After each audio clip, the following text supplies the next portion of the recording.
Vamos lá, Salmo 86, diz assim a palavra do Senhor: inclina, Senhor, os ouvidos e responde-me, pois estou aflito e necessitado. Preserva a minha alma, pois eu sou piedoso. Tu, ó Deus meu, salva o teu servo que te confia. Compadece de mim, ó Senhor, pois a ti clamo de contínuo. Alegra a alma do teu servo, porque a ti, Senhor, elevo a minha alma. Pois tu, Senhor, és bom e compassivo, abundante em benignidade para com todos os que te invocam. Escuta, Senhor, a minha oração e atende a voz das minhas súplicas. No dia da minha angústia clamo a ti, porque me respondes. Não há entre os deuses semelhante a ti, Senhor, e nada existe que se compare às tuas obras. Todas as nações que fizeste virão, prostrar-se-ão diante de ti, Senhor, e glorificarão o teu nome. Pois tu és grande e operas maravilhas, só tu és Deus. Ensina-me, Senhor, o teu caminho, e andarei na tua verdade. Dispõe-me o coração para só temer o teu nome. Dar-te-ei graça, Senhor, Deus meu, de todo o coração, e glorificarei para sempre o teu nome, pois grande é a tua misericórdia para comigo, e me livraste a alma do mais profundo poder da morte. Ó Deus, os soberbos se têm levantado contra mim, e um bando de violentos atenta contra a minha vida. Eles não te consideram, mas tu, Senhor, és Deus, compassivo e cheio de graça, paciente e grande em misericórdia e em verdade. Volta-te para mim e compadece-te de mim. Concede a tua força ao teu servo e salva o filho da tua serva.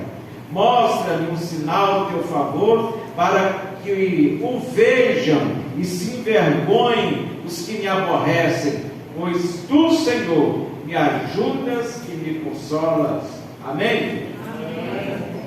Existem pelo menos 7 tipos de salmos: salmos de louvor e adoração, salmos de lamentos e ações de graça, salmos de romagem, que a gente chama romaria, os salmos reais, os salmos sapienciais, os salmos imprecatórios. Os salmos imprecatórios é aqueles onde o salmista deseja que o espírito de vingança dele seja cumprido, igual certos crentes em algum momento. Mas esse salmo, ele se enquadra na categoria de salmo de lamento. Os salmos, irmãos, sabem que eram louvores que os israelitas, sobretudo os poetas, eles entoavam de louvor e adoração ao Senhor e faziam parte do povo judaico. Algumas igrejas hoje, históricas ainda, elas adotam cantar os salmos. É uma coisa linda, quem conhece sabe. Então, queridos, nós não sabemos, no entanto, qual foi a ocasião em que esse salmo foi escrito. Deduzimos que tenha sido Davi que tenha composto este salmo, que muitos consideram uma canção nacional, quando aparentemente o povo de Israel atravessava algum problema na sua nação. No entanto, o que nós podemos extrair nesta noite desses salmos, coisas que nós podemos aplicar nas nossas vidas, no nosso dia a dia. E aqui eu gostaria nessa noite, pelo menos, falar de 6 certezas de um servo fiel a Deus. 6 certezas de um servo fiel a Deus. Eu quero destacar a palavra fiel, porque no contexto que nós estamos atravessando, tem muita igreja, muito pastor, muito obreiro e muito profeta. Mas tem também falsa igreja, falso pastor, falso obreiro e falso profeta. Por conseguinte, estão vivendo um falso evangelho. Quando a gente fala, irmãos, se atentem à palavra do Senhor, é sobre isso que nós estamos falando. Sexta-feira nós estávamos aqui e falávamos com a igreja, não foi eu que preguei, salvo engano, misericórdia, foi o Marcos virando pregou sexta-feira, uma bênção. Mas nós falávamos aqui com a igreja a respeito da volta do Senhor Jesus e do dia do juízo. E é preciso que nós enfatizemos isso para a igreja, porque numa época onde o acesso à informação está tão generalizado, você pode ter acesso a tudo e entender que todo caminho leva a Deus, tudo é evangelho. Não, tem falso evangelho sendo pregado aí, tem gente usando a Bíblia, mas de maneira errada. E Jesus vai chegar para essas pessoas e irá falar, naquele dia, eu não vos conheço. E as pessoas vão chegar e falar, eu preguei, eu evangelizei, eu ganhei almas, eu expulsei demônios, eu curei, mas Jesus vai falar para essas pessoas, eu não vos conheço. Então, nós queremos enfatizar aqui a palavra servo fiel a Deus. E a primeira certeza que um servo fiel a Deus tem é que Deus ouve suas orações em meio às angústias da vida. Permaneça com a Bíblia aberta, que é um mau costume que a gente tem às vezes, de pregador. Abre a Bíblia, lê e o pessoal fecha a Bíblia. Não fecha, permanece com ela aberta. Vamos lá. Versículos 1 até o 3. Inclina, Senhor, os ouvidos e responde-me, pois estou aflito e necessitado. Ou seja, primeiramente, o salmista utiliza uma linguagem, uma figura de linguagem, como se Deus tivesse ouvido como nós. Os irmãos observam, acho que foi o irmão Silêncio que chamou aqui para lembrar da situação que nós estamos tendo no banheiro, e aí eu precisei, porque professor passa muitas horas com gente gritando no ouvido da gente, eu estou perdendo a audição, literalmente, estou perdendo a audição já. Aí eu precisei falar, é o que, irmã? Aí ela, isso, pastor. Eu falei, o que, irmã? Ela, isso, pastor. Eu falei, como é que é? Inclinando o ouvido para ouvir. Nós precisamos disso. Então o salmista tinha isso em mente. Inclina, Senhor, os ouvidos para a minha oração. Quantas vezes, no ardor de uma dificuldade, no ardor de uma angústia, em meio às lágrimas, a gente não quer chegar para Deus dessa maneira? Olha, Senhor, inclina os ouvidos para mim. É claro, Deus não tem ouvido, irmãos, porque Ele é Espírito. Pastor, como é Deus? Não sei. Sei. Peça a Ele para te levar logo, e aí lá você vai saber como é que Ele é. Amém? Quem quer ir? Hoje, glória. Peça a Ele para te levar, para saber a Deus. Você só não vai voltar, né, para falar como é que é. Muito bem. O salmista fala, inclina os ouvidos.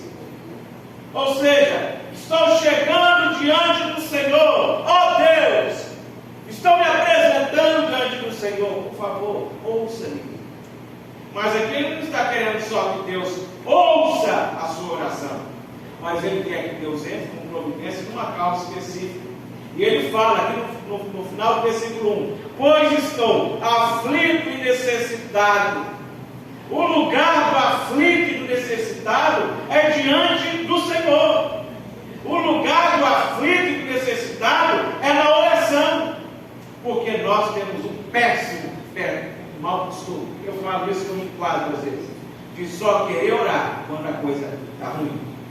De só querer orar quando a doença chega. De só querer orar quando a dificuldade, o problema na família, as enfermidades, os problemas materiais, os problemas financeiros. Aí vamos orar. Aí tem alguém que ora lá meia-noite, você quer vir para casa orar lá. Não, irmãos, nós precisamos fazer a oração um ato continuado em nossas vidas. O lugar de quem está aflito e necessitado é aos pés do Senhor em oração. Por isso o salmista fala, inclina para mim os ouvidos do Senhor, quando eu me achego diante do Senhor. Versículo 2, preserva a minha alma. Irmão Wagner falou aqui agora, ministrando a sua oportunidade, falando a respeito dos problemas que todo servo de Deus pode atravessar: ansiedade, tristeza, choro, luta. Nenhum de nós está dizendo isso. Só que quando a coisa aperta, nós precisamos que o Senhor preserve a minha alma. O Senhor me guarda. Não deixe que eu venha desfalecer. Pastor Vitorino Silva canta um louvor. Pena que a nossa geração já não aprecia os louvores do nosso pastor Vitorino Silva, mas ele tem um louvor que a letra é linda. Ele canta, não deixe né? Eu não me lembro bem a letra. Não deixe que eu venha desfalecer. Que louvor de Deus. E tem hora que a gente tem que chegar para Deus e falar: Senhor, não deixe que essa luta me consome, que essa prova me consuma, que essa provação, que essa angústia. Olha, não precisa. Nós somos seres humanos. Salmista é feio. Então, a primeira certeza é que Deus ouve as suas orações. Amém. Em meio às angústias. E isso para nós, irmãos, precisa ser um alento. Precisa ser um alento. Por quê? Na sociedade que estamos atravessando, nesses últimos dias que os irmãos observaram, eu acredito que há um mês, de uns devocionais, eu falava a respeito da situação do mundo. Você já observou como que a coisa está apertando dos 10 anos para cá? Agora você joga mais 10 anos para frente, se não alguém estiver daqui para cá, pior, em todos os sentidos, moralmente, espiritualmente. Hoje os demônios, eles estão andando aí no meio da gente, é invisível. Se Deus tiver misericórdia, por 10 anos, eles vão estar andando aí, e você vai ver o bicho todo lá dentro. O Senhor nos guarda. Então nós precisamos pedir ao Senhor que preserve a nossa alma. E o salmista fala: preserva a minha alma, porque eu sou, versículo 2 aí, piedoso, ou seja, eu sou justo. Que homem ousado, irmão João. Eu sou justo. Quantos de nós podem chegar diante do Senhor dessa maneira? A nossa justiça, ela está centrada em Cristo. Mas o salmista tinha essa certeza. E ele chegou: olha, Senhor, eu sou justo, então o Senhor preserva a minha alma. Então, irmãos, essa certeza que Deus ouve as nossas orações em meio às angústias é a primeira certeza, e essa certeza deve fortalecer a nossa fé, o nosso ânimo diante das lutas da vida que todos nós vamos atravessar. Muito bem. Vemos que o recurso do salmista foi a oração. Ele não se desesperou, ele não murmurou, ele não reclamou da vida, ele não parou de vir para a igreja, ele não parou as suas atividades para com Deus. Por quê? Porque ele fez a coisa certa. Qual a coisa certa? Foi ao Senhor em oração. Porque ele tinha certeza: Deus ouve as suas orações. Então ele chega na oração: Senhor, inclina para mim os meus ouvidos, inclina para mim os teus ouvidos. Você tem essa certeza? Acho que foi quarta ou terça falava a respeito de um testemunho que eu ouvi de um pastor lá de São Paulo. Eles estavam num grupo de pastores, salvo engano, na Europa, acredito que tenha sido na Alemanha, e como era uma atividade de aula, foram orar. Os grupos deram a mão, e aí deram a oportunidade para o pastor da Alemanha para fazer oração. O pastor orou. E aí um dos brasileiros era para frente mesmo, em alguns momentos chegou lá: pastor, o senhor não ora? Ele: não ora. Não tem esse hábito de orar, não, pastor, não é. E aí foram conversando ali, descobriram que ele não orava porque ele teve um episódio, acredito que tinha sido com um familiar, com um filho, não sei, com um pai, e ele orou e pediu ao Senhor pela vida dessa pessoa, mas essa pessoa veio a falecer. Então ele criou uma barreira com Deus, uma barreira com a oração. Meus irmãos, nem todas as nossas orações serão ouvidas e atendidas por Deus, porque Deus é nosso Pai, Ele sabe o que é melhor para a gente. E talvez, Jesus disse isso, o que nós estamos pedindo um prato de lasanha, mas talvez é uma cobra. Talvez estamos pedindo uma água de coco, mas é um veneno. Então o Senhor não vai atender. Mas nós não podemos desistir de orar. Nós não podemos parar de orar. Nós não podemos abandonar a oração. Mesmo que a situação seja calamitosa, seja difícil, tenha certeza Deus está ouvindo a sua oração, e se Ele não te atender, é porque Ele tem uma coisa melhor para a sua vida. Essa é a primeira certeza. Daniel orava 3 vezes ao dia. 3 vezes. Hoje, 3 vezes ao dia, nós estamos no Instagram, no Facebook, no telefone na mão. Já observou que o telefone agora acompanha todo mundo? Todo mundo já notou isso, né? Cuidado. Cuidado. O telefone está acabando com muita vida por aí. Eu falo com os meus alunos. O telefone está deixando gente doido. Literalmente, doido, de pedra. Você dá uma nota de 100, ele rasgar o dinheiro. Não consegue ficar sem telefone. E o telefone, o mundo está na palma da mão dele. Então o telefone está aproximando a pessoa das informações, está aproximando as pessoas do mundo, mas está afastando o convívio das pessoas dentro do lar. E principalmente está afastando o convívio das pessoas com Deus. Um tempo que você podia dedicar à oração, você está lá metido, né? Com que não deve. Tudo bem. Deus ouve as suas orações. Essa é a primeira certeza. A segunda certeza: Deus é a fonte de sua alegria nesse mundo. Versículos 4 e 5. Diz assim: alegra a alma do teu servo, porque a ti, Senhor, elevo a minha alma.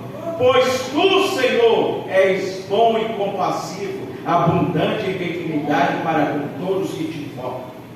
Veja lá o início, versículo 4. Alegra a alma do teu servo. Qual é a fonte da nossa alegria? O mundo tem várias fontes de alegria: sexo desordenado, bebida, drogas e tanta miséria. No devocional da semana passada, quem acompanha a gente aí, viu que eu falava sobre o dinheiro. O dinheiro está sendo uma miséria lá fora e dentro da igreja também. Porque o amor ao dinheiro está trazendo desgraça sobre desgraça sobre a vida de muitas pessoas e de muitas famílias. Mas a fonte da verdadeira alegria é a presença do Senhor, é a certeza de que temos uma comunhão com o Senhor, de que Deus nos ouve, de que quando nós chegamos diante dEle, Ele inclina para nós os ouvidos, traz a paz, traz a alegria. E aí, irmão, tem gente hoje que, para ficar um pouquinho alegre, corta o diazepam. Tem gente assim, Rivotril, para dar uma relaxada. Tem um pastor do nosso meio, pode falar lá quem é, que todos conhecem ele. Ele fala: isso quando eu tenho que tomar um Rivotril. Já é muito certo, mais ou menos. Queridos, nós temos o privilégio de desfrutar do relacionamento com Deus. Nós não tínhamos. Nós havíamos pecado. Diz o apóstolo Paulo que nós estávamos destituídos da glória de Deus, destinados a morrer. Aí ele vai falar lá em Efésios 2:1 que nós estávamos mortos espiritualmente. Mortos.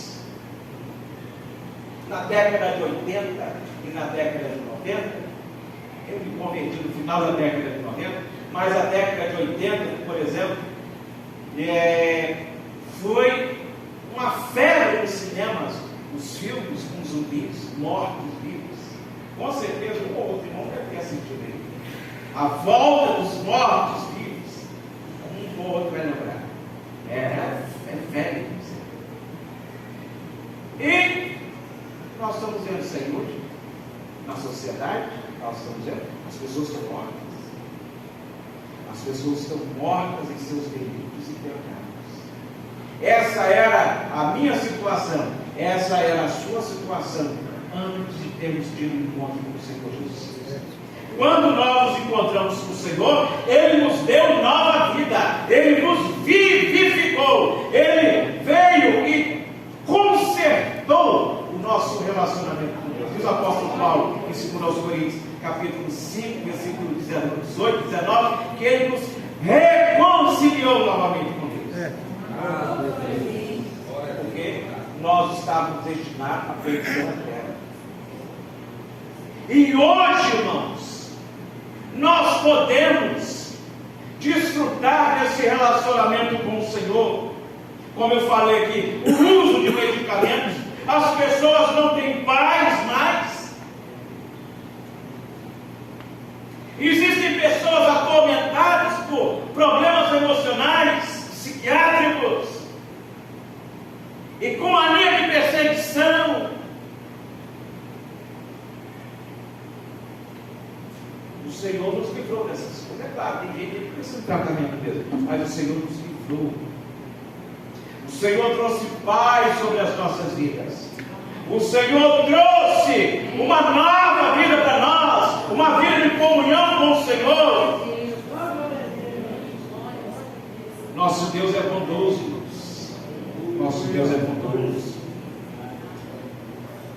Mas existem pessoas, o salmista tudo indica, lá no versículo de número 2, umas traduções vão falar: o Senhor é misericordioso em perdoar. Alguns pensam que ele tenha pecado. Então nós pensamos, realmente pode ter sido Davi, quando adulterou com Batseba e mandou matar o marido para poder ficar com a mulher. E aí ficou com o pecado acobertado, mandou chamar a mulher, marido morto, ficou com a mulher, ninguém sabia, Deus estava vendo. Deus manda o profeta Natan, Natan vai lá, desmascara tudo, então ele confessa o pecado. Deus perdoa instantaneamente. Mas nós vemos aqui então um retrato daquele que, às vezes, a fonte da sua tristeza é um pecado que não foi confessado ainda. Pecado que não foi confessado ainda. Busque uma podridão na vida de muitos.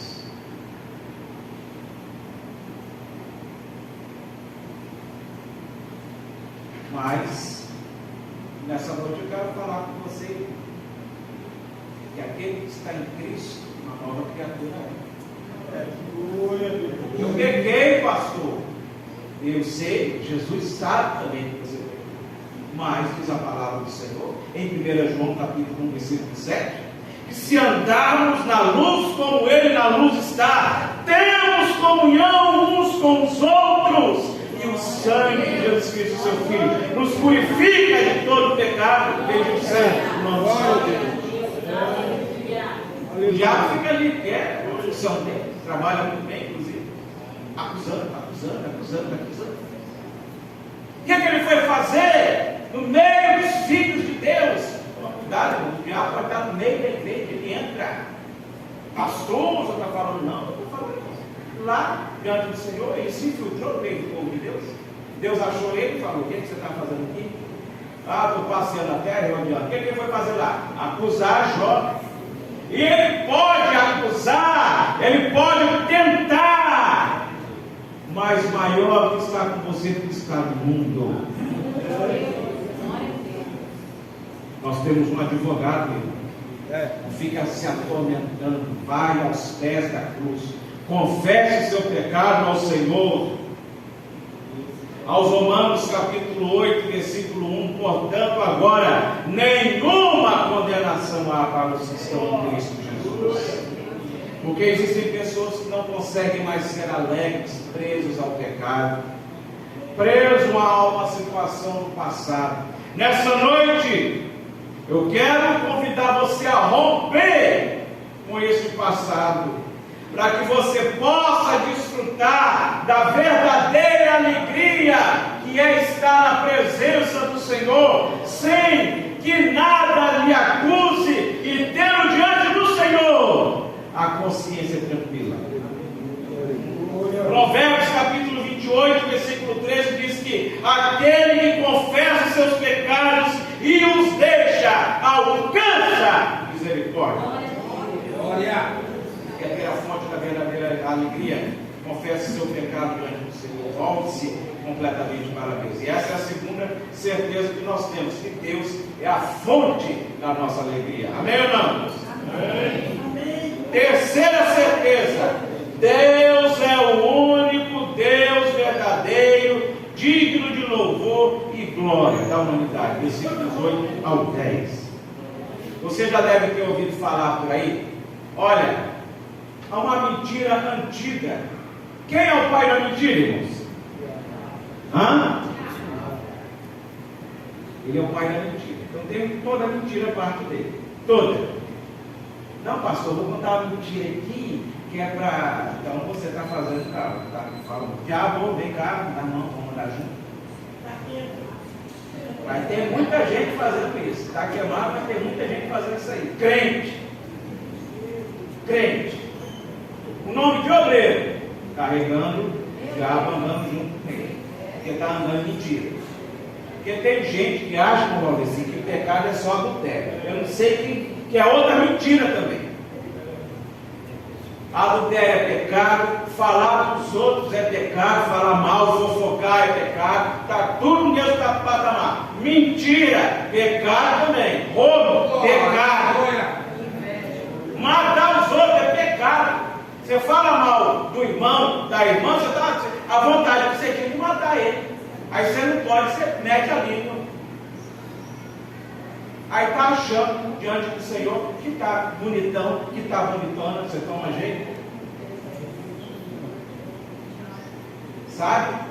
Então, uma mentira que estão inventando aí é que todos os caminhos levam a Deus, todos. Eu queria falar algumas coisas aqui, mas com essa mensagem a ser postada, então eu tenho que enquadrar. Senão o Espírito roda lá. Mas, irmãos, precisamos entender que apenas Deus, nosso Deus, Jeová, Yahvé, Adonai, Ele é o nosso Senhor. É só Ele, e não tem mais outro. Não tem para ninguém. Glória a Deus. Gênesis capítulo 1, versículo 1 vai falar o seguinte: que no princípio criou Deus. Você não vê falando, e no princípio, em nenhum momento, nem a Bíblia, nem Deus tenta provar a existência dele. Ele só fala, no princípio Deus criou. E quem acreditar, acredita. E quem não acreditar, que se vira para lá. Deus existe. Moisés está pastoreando, não pastoreando o nosso carro, mas estava tomando conta das ovelhas, olhou para o monte. A sarça, só na concha. E ele continuou. Algumas horas depois ele olhou aquela sarça que estava chegando fogo. Então ele falou, não, você vai. Partiu para cima. Chegou lá, Deus fala, para. Moisés, a sarça está conversando comigo. Falou, ó, tire esse mocassim dos seus pés, do lugar que você está, a terra santa, tire essa queime dos seus pés. Então, começaram a conversar, Deus falou, eu quero que você vai tirar o meu povo. Moisés falou, mas eu vou chegar lá e vou falar que é quem? Fala, eu sou o que sou, e acabou, e vai. Quem pode falar isso senão Deus? Eu sou o que sou, é um dos nomes transliterados, eu sou o que sou. Então, queridos, nessa passagem aqui, versículos 1, 6, 11 e 17, é Yahvé. Yahvé, Ele é o quê? Ele é todo poderoso, Ele é santo, Ele é criador do universo, Ele é sustentador de todas as coisas. Ele é Yahvé. Versículos 10, 2, 10, 12, 14, Ele é Elohim. Elohim, todo poderoso. Todo poderoso. Aí, diante do faraó, está Moisés e Arão, seus irmãos. Faraó, quem é esse tal desse Deus que estão falando? Ele é. Deu um sinal, jogou a vara virou a cobra. Satanás queria ficar para trás, invejoso, foi lá e cozinhou nos amiguinhos lá de Faraó, seus magos, e eles também transformaram a cobra. Só que tem um detalhe, irmãos. A cobra de Moisés partiu para o lado das cobras dos feiticeiros de Faraó e engoliu, mostrando que eles podem tentar, mas o nosso Deus, Ele é todo poderoso. Tem gente que tem medo do diabo. Você não tem que ter medo do diabo. Você tem que ignorar os ardis. A palavra de Deus diz: resistir ao diabo e ele fugirá de vós. Maior é o que está conosco. Então aqui quando o salmista fala, nos versículos 8, não há entre os deuses semelhante a ti, Senhor, e nada existe que se compare às tuas obras. Os deuses aqui, não é que existe Deus, outros deuses. No sentido, na hora de escrever, ele colocou, mas as pessoas, as nações da época, imaginavam que existiam deuses. Então o salmista deixa claro, dentre aqueles que eles falam que é Deus, o Senhor é o único, o Senhor é todo poderoso. Bendito seja o nome de Jesus. Não se pode comparar as obras de Deus. Não se pode comparar as obras de Deus. Você já parou para pensar o que Deus fez na sua vida? Deus faz. Já parou para ver? Os livramentos. Toda hora, tem um livramento novo de Deus na sua vida. Toda hora. Toda hora. Você só não vê.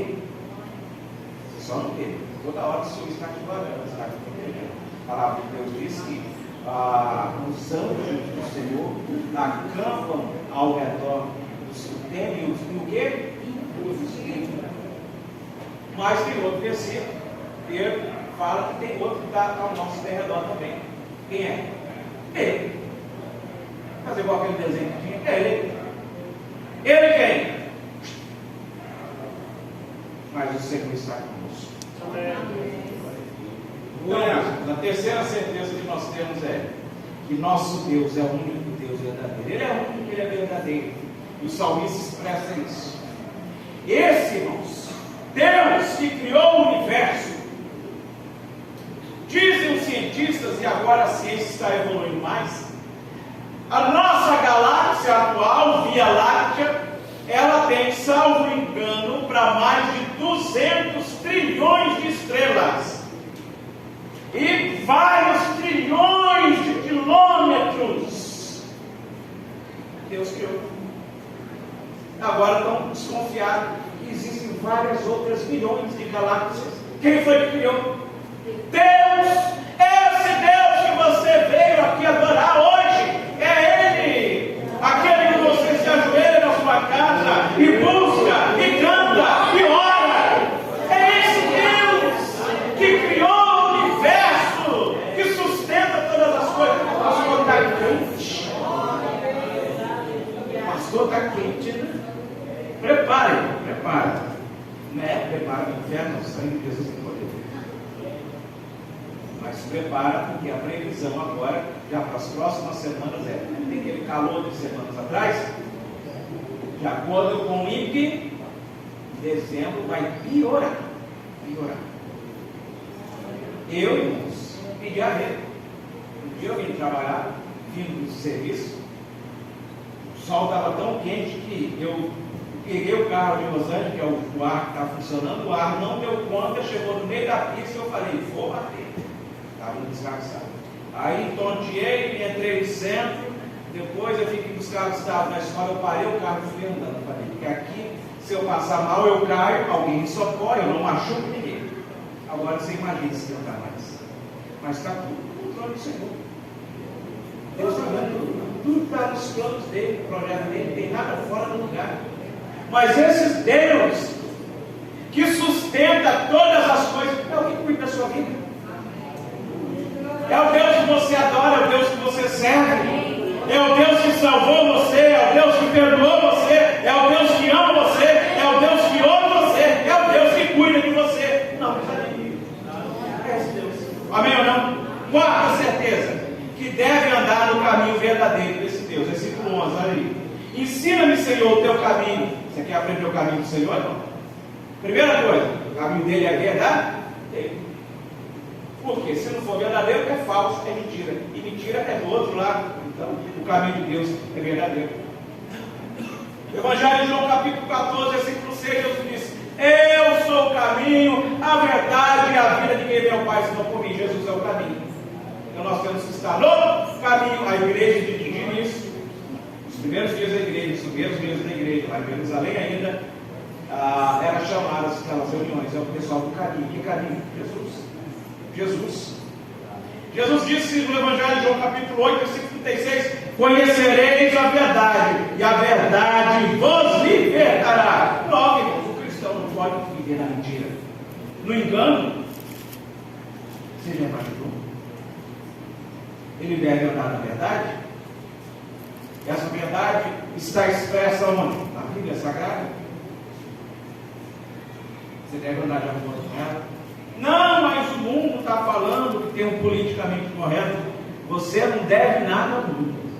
Você deve a Deus. Você deve a Deus. E tem muita gente nas igrejas hoje que estão indecisos mentalmente, se servem a Deus ou se servem ao mundo. Aí quer desfrutar de um pouco que tem aqui na igreja, mas quer desfrutar do pouco que tem no mundo. E isso não dá certo. Isso não dá certo. Isso dá errado.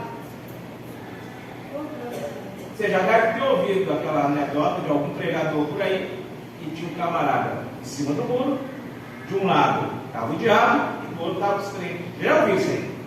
E os crentes ficavam como? Nós somos tudo enjoados, nós crentes. Vem, pula para o lado de cá, vem embora. Sai, deixa, varão, vem. E disse que o diabo estava do outro lado, deitado na rede, tomando a Coca-Cola. Diz os crentes que a Coca-Cola é dele. E então, o cara ficou cismado, virou para o diabo e falou para você: você não vai me querer, não? Aí o diabo botou a Coca-Cola de lado e falou: bom, o muro é meu e você está em cima dele, então automaticamente você é meu. Então toma cuidado. O mais difícil que esteja você queira estar na presença do Senhor. A indecisão mental, sentimentos divididos não devem marcar a vida do cristão. O cristão precisa ter certeza que ele está no caminho e que ele deve andar nesse caminho verdadeiro. Nós não podemos ficar bambeando entre dois pensamentos. Ah, não, eu vou pecar aqui hoje, mas aí quarta-feira eu venho, peço perdão e está tudo certo. Aí pego na quinta, sexta, volto, peço perdão. Aí agora eu tenho que segurar sábado, domingo, porque é ceia domingo à noite. Mas aí na segunda nós estamos aí, está pecado. Nós caminhamos de novo. Cuidado. Isso não é conduta de cristão. Você está, se você estiver dessa maneira, você está sendo enganado pelo diabo. A qualquer momento ele vai dar cartada final. Nós precisamos entender. Ou servimos a Deus, ou servimos ao mundo. Não dá para agradar. Jesus disse que é impossível agradar os dois senhores. E o apóstolo Paulo, segundo os Coríntios 6,14, fala: que comunhão pode haver entre as trevas e o mundo? Eu vejo, na escola a gente vê muita coisa. Olha, filhos de crente na escola, e quando eu sei que eu chego junto e falo: rapaz, você é crente, ele não está nem parecendo. Ah, pastor, você gosta de humilhar as pessoas? Não, não gosto não. Primeiro, eu já não faço na frente de ninguém. Eu chamo no canto e falo: hein, você é crente? Às vezes quando eu conheço o pai, eu falo: você é filho de fulano e tal. Você sabe? O seu pai sabe que você anda tendo essas condutas assim? Aí eles acham que a gente, às vezes, é um pé que fala: eu sou pastor. Aí eles, como se pastor fosse um bicho do outro mundo. Queridos, eduque os seus filhos. Ensine os seus filhos. Pastor, dá trabalho. Ou você tem o trabalho primeiro. A Bíblia diz: os filhos são herança do Senhor. Se Deus se vira com ele. Não deixa para a escola educar, não, porque escola já sabe quem é. E aqui na igreja nós damos o básico. O ensino tem que vir da sua casa. Ensina o seu filho: ó, você tem que ir para o culto, tem que adorar o Senhor. Saiu daqui, lá na escola, seu comportamento é esse, é um servo de Deus, ele não pode andar com certas coisas. E esses princípios têm que partir de dentro de casa. É de dentro de casa. Olha, irmãos, primeiro, o seu filho tem que ver isso na sua vida. Na sua vida. E primeiramente você ensina você ali onde fazer. Gustavo teve um problema na escola recente. E eu louvo a Deus pela atitude que ele teve. Porque está tendo um falso evangelho aí, que pastor, perdoa a expressão que eu vou utilizar, pastor para o mundo hoje, gosta de mulher, gosta de dinheiro e nada mais. E tem ambiente, sinceramente, diante de algumas pessoas, tem hora que eu tenho vergonha, não por mim, porque o Senhor conhece a minha vida, mas por causa de alguns indivíduos aí, tem um lugar que eu tenho vergonha de falar que sou pastor, mas depois eu olho minha conduta e falo de boca cheia, não, eu sou pastor da Assembleia de Deus. Começaram a discussão na sala, e estuda o filho do outro pastor lá, e os meninos perturbando que o pastor é dinheiro, seu pai tem muito dinheiro, não sei o quê. O Gustavo levantou e mandou todo mundo calar a boca. Eu falei, esse aí que é a Assembleia, esse é presente de convenção. Vai partir, igual a Demiares, há alguns anos atrás, que estava briga de facão. E aí, vocês têm que aprender a respeitar, porque se o pastor faz isso, aquele outro lá que veste o preto também faz. Calar a boca. Tem que se posicionar. E se fosse um mau testemunho, podia falar alguma coisa? Podia levantar essa bandeira? Então eduque os seus filhos. E nós não podemos titubear entre dois pensamentos. O caminho é um só. E o crente verdadeiro, ele sabe. O caminho dele, a certeza dele é que ele deve andar nesse caminho. Quinto, a certeza que o seu coração deve ser grato a Deus por sua misericórdia e salvação todos os dias. Versículos 12 e 13. Dar-te-ei graças, Senhor Deus meu, de todo o coração, e glorificarei para sempre o teu nome, pois grande é a tua misericórdia para comigo, e me livraste a alma do mais profundo poder da morte. Amém? Amém. Você testemunhar da vida pregressa é uma coisa. Agora tem gente que parece que ama a vida pregressa. Chega, fala de boca cheia. Porque quando eu estava no mundo, eu fazia isso. Aí você vê até o olho do sujeito brilhar. Jesus me salvou. Pronto. Aí tem gente que fica remoendo. Você precisa ser grato ao Senhor. O Senhor Jesus me tirou do lamaçal de pecado. Restaurou minha comunhão com Deus. O salmista fala isso aqui. Ele enaltece a misericórdia de Deus. Lamentações 3:22 diz o que, irmãos? Que a misericórdia de Deus são o quê? A causa de nós não sermos consumidos. É claro que o salmista aqui, ele está agradecendo ao Senhor também, porque ele teve na porta da morte. O inimigo dele, tudo indica que foi Saul. Você já imaginou? O normal é ser perseguido por sogra. Agora aqui foi o contrário, com sogro. Perseguiu Davi, queria matar todo mundo. Inveja. E foi interessante. Davi, duas vezes, podia ter matado ele. Pegou, foi lá no vestidinho dele, no terno dele, estava só ele, cortou.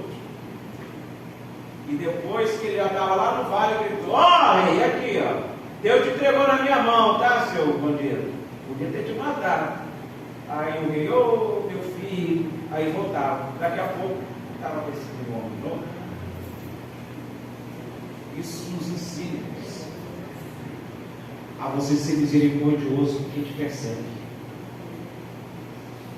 Miserável, agora você recebeu o Espírito perdoador. Davi era esse homem. Mas ele agradece pelo livramento que Deus me deu. Você tem agradecido a Deus pelas vitórias? Ou você só sabe reclamar? A pior coisa é você conviver com uma pessoa ingrata. Nada está bom para ela, nada. Compra um Honda Fit, já quer um Honda CNV.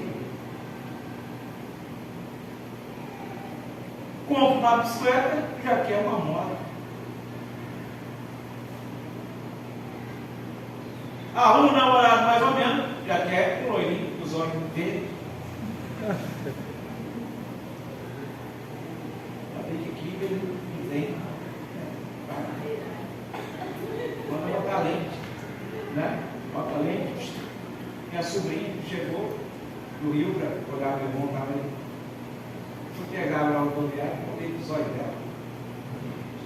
assumo para você ter umas boletas. Mas eu sou uma pessoa bem discreta, mas esse dia eu fui discreto, eu só olhei e fiquei na minha. Aí depois meus investigadores, Dona Rosângela do Estado, descobriram para mim. Então, seja agradecido, Deus que tem com você. Agradeça ao Senhor. Graças a Deus.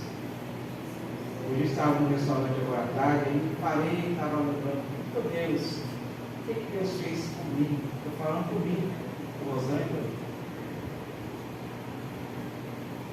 Sabe, Deus? A gente paga, não só materialmente,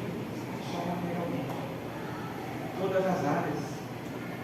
Deus tem nos abençoado e às vezes a gente não sabe agradecer. Quanta coisa Deus fez.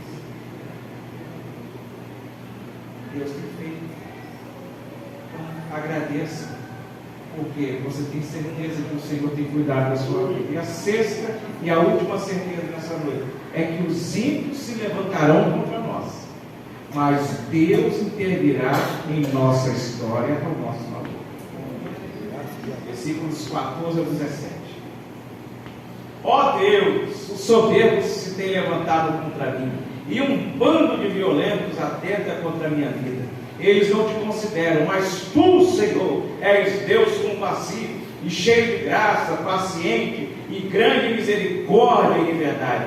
Volta-te para mim e compadece de mim, concede a tua força ao teu servo e salva o filho da tua serva. Mostra-me um sinal do teu favor, para que o vejam e se envergonhem os que me aborrecem, pois tu, Senhor, me ajudas e me consolas. Jesus disse, se o mundo, João, Jesus falando, se o mundo vos odeia, sabe que primeiro do que a vós me odiou a mim. Se vós fosseis do mundo, o mundo amaria o que era seu. Mas porque não sois do mundo, antes eu vos escolhi do mundo, por isso é que o mundo vos odeia. João vai falar, o mundo todo jaz no maligno. Tem aquele colega de trabalho, toma cuidado. Tem muita gente boa, mas não pode haver nenhuma comunhão com as trevas. Temos que ter cuidado. Porque o mundo não pode caminhar com as trevas. Perdão, o mundo até pode caminhar com as trevas, agora ele não pode caminhar com a luz. Não pode haver comunhão da luz com as trevas. E o salmista ele tem certeza que os seus inimigos irão se levantar contra ele, mas eles serão vencidos, porque Deus intervirá na história dele. O mundo pode até se levantar contra você, meu irmão. O mundo pode até se levantar contra você, meu irmão. Mas Deus vai intervir na sua história. Deus vai te livrar. Deus vai te dar vitória. E essa é a certeza que marca a sua vida.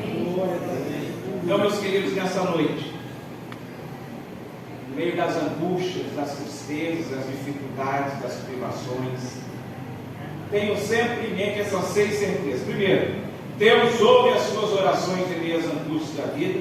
Segundo, Deus é a fonte de sua alegria nesse mundo. Terceiro, Deus é o nosso único, verdadeiro, digno de louvor e glória. Quarto, você precisa andar no caminho verdadeiro desse Deus. Quinto, o seu coração deve ser grato a Deus por sua misericórdia. E sexto, os ímpios podem até se levantar contra você, mas o Senhor já está batalhando ao seu favor. Amém, amados? Nessa noite, nós queremos fazer um momento de oração. E se você se enquadrou